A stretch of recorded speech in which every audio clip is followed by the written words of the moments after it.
e quindi arrivare in una società del genere mi dà ancora più spinta e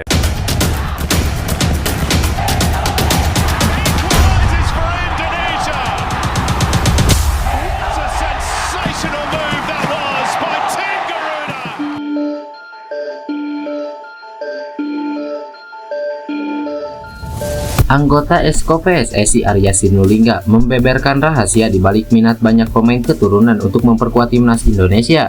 Menurut Arya Sinulinga, peran penting dalam hal ini dimainkan oleh Ketua Umum PSSI Erick Thohir. Setidaknya terdapat 3 rayuan Erick Thohir yang berhasil meyakinkan pemain keturunan untuk bergabung dan mewakili skuad Garuda. Yang pertama, ruang besar untuk main di timnas Indonesia. Hal pertama yang dia lakukan adalah mengungkapkan bahwa pemain naturalisasi bakal diberikan ruang besar untuk bermain di timnas. Memang jika ditilik lebih jauh, hal ini benar adanya di mana pemain keturunan selalu diberikan kesempatan untuk masuk skuad. Pak Erick Thohir juga menjelaskan bagaimana pemain keturunan diberi kesempatan untuk bermain. Itu merupakan pengalaman yang dirasakan untuk semua pemain keturunan, ujar Arya Sinulinga. Yang kedua, beberkan ambisi Indonesia.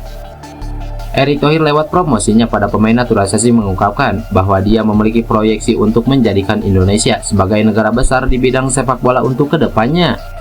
Pak Erick Thohir juga mengadvokasi visi bahwa Indonesia akan menjadi kekuatan besar dalam dunia sepak bola di masa mendatang, ujar Arya Sinulinga. Yang ketiga, keuntungan di luar lapangan. Hal terakhir yang ternyata membuat para pemain keturunan luluh adalah soal followers sosial media yang bakal naik jika sang pemain membela Indonesia. Pak Erick Thohir juga terkadang mengatakan bahwa jika kami memutuskan untuk melakukan naturalisasi, pasti jumlah pengikut kami di media sosial akan meningkat secara signifikan, jelas Arya Sinulinga.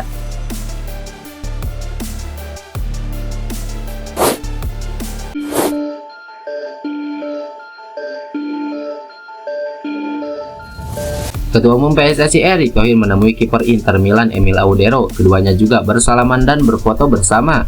Erick Thohir sedang dalam lawatan ke Eropa. Selain Emil Audero, ia juga berjumpa dengan mantan bos Inter Milan Massimo Moratti. Emil Audero adalah penjaga gawang kedua Inter Milan di musim ini. Ia dipinjam dari Sampdoria sejak awal musim lalu sampai musim ini selesai. Emil Audero punya darah Indonesia yang kental. Bagaimana tidak, ia lahir di Mataram, Nusa Tenggara Barat pada 18 Januari 1997. Ayah Emil Audero berasal dari Indonesia, ibunya dari Italia. Namun sejak kecil, Emil Audero telah dibawa ke negeri Pisa dan besar di sana. Bertemu Emil Audero, pemain berdarah Indonesia yang lahir di Mataram dan saat ini membela Inter Milan. Support saya selalu untuk Emil dalam perjalanan karir dan tentunya upaya dalam meraih Scudetto tahun ini bersama klub kesayangan, Forza Inter, ujar Erick Thohir di Instagram pribadinya.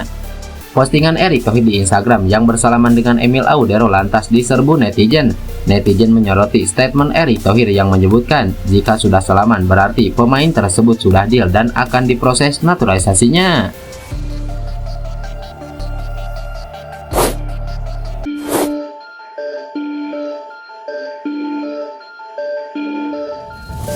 Pelatih Sintayong mengaku bahwa perlakuan supporter timnas Indonesia membuatnya semakin termotivasi untuk membawa skuad Garuda menjadi lebih baik lagi. Sintayong akhir-akhir ini sedang jadi bahan perbincangan media Korea Selatan karena berhasil membawa timnas Indonesia berkembang pesat. Belum lama ini juru taktik asal Korea Selatan tersebut bahkan membawa timnas Indonesia mencetak sejarah. Pasalnya untuk pertama kalinya timnas Indonesia berhasil lolos ke babak 16 besar Piala Asia. Selain itu, pelatih berusia 53 tahun tersebut membuat peringkat timnas Indonesia di ranking FIFA naik secara signifikan. Saat pertama kali tim Merah Putih ditukangi oleh Sintayong, Indonesia masih berada di peringkat 173. Akan tetapi pada awal April 2024, peringkat timnas Indonesia melesat ke posisi 134 dunia. Situasi ini membuat Sintayong makin dielu-elukan oleh pencinta sepak bola tanah air. Keberhasilannya ini membuat Sintayong memiliki banyak penggemar. Mantan pelatih timnas Korea Selatan di Piala Dunia 2018 tersebut bahkan memiliki banyak pendukung. Pengikut di Instagramnya tembus sampai 2,4 juta orang. Sintayong mengatakan bahwa unggahan di Instagramnya tak ada yang spesial. Di Instagram, saya hanya memasang foto pertandingan dan para pemain kami, dan cuma foto harian. Tidak ada yang istimewa tentang itu, tapi saya hanya bersyukur bahwa lebih dari 2,4 juta penggemar mendukung, ujar Sintayong. Lebih lanjut, Sintayong mengakui bahwa dukungan supporter timnas Indonesia itu membuatnya semakin termotivasi.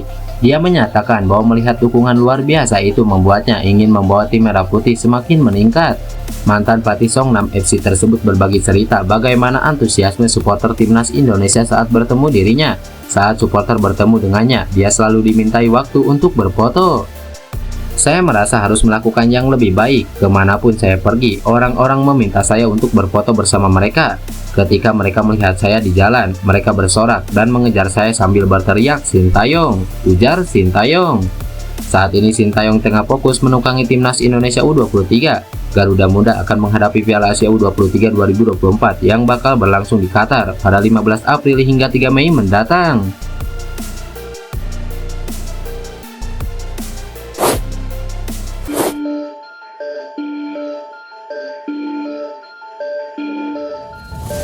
Timnas Indonesia U23 diyakini Konfederasi Sepak Bola Asia atau AFC akan bisa bersaing di Piala Asia U23 2024 meski berstatus sebagai satu-satunya tim debutan di Qatar. Indonesia untuk kali pertama lolos ke putaran final Piala Asia U23. Tim asuhan Sintayong itu lolos ke Qatar 2024 setelah mengalahkan Taiwan 9-0 dan Turkmenistan 2-0 di babak kualifikasi. AFC menyoroti kehadiran timnas Indonesia di Piala Asia U23. Tergabung di grup A bersama tuan rumah Qatar, Australia, dan Yordania. Tim Garuda Muda disebut AFC lolos dengan mengesankan. Tim debutan Indonesia akan menikmati penampilan pertama mereka di Piala Asia AFC U23 setelah pelatih kepala Sintayong yang juga menangani tim senior mengerahkan mereka melalui kampanye kualifikasi yang mengesankan. Kemenangan atas Cina, Taipei, dan Turkmenistan membuat Indonesia mengklaim posisi teratas grup K dengan cepat, tulis AFC melalui situs resminya.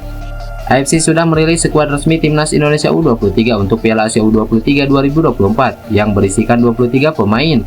Kehadiran sejumlah pemain andalan timnas Indonesia senior di skuad U23 mendapatkan sorotan AFC. Sintayong akan memiliki skuad yang sangat berpengalaman dengan beberapa pemain yang bersinar untuk tim senior dalam pertandingan kualifikasi Piala Dunia 2026 baru-baru ini. Dengan pemain seperti Hernando, Ivar Jenner, Justin Hubner, dan Marcelino Ferdinand yang harus diwaspadai, ujar AFC. Selain nama-nama pemain yang disebut AFC, timnas U23 juga akan diperkuat Rizky Ridho, Pratama Arhan, Witan Sulaiman, Rafael Struyck, Hoki Caraka, dan Ramadan Sananta yang dalam beberapa pertandingan terakhir sering dimainkan di tim senior.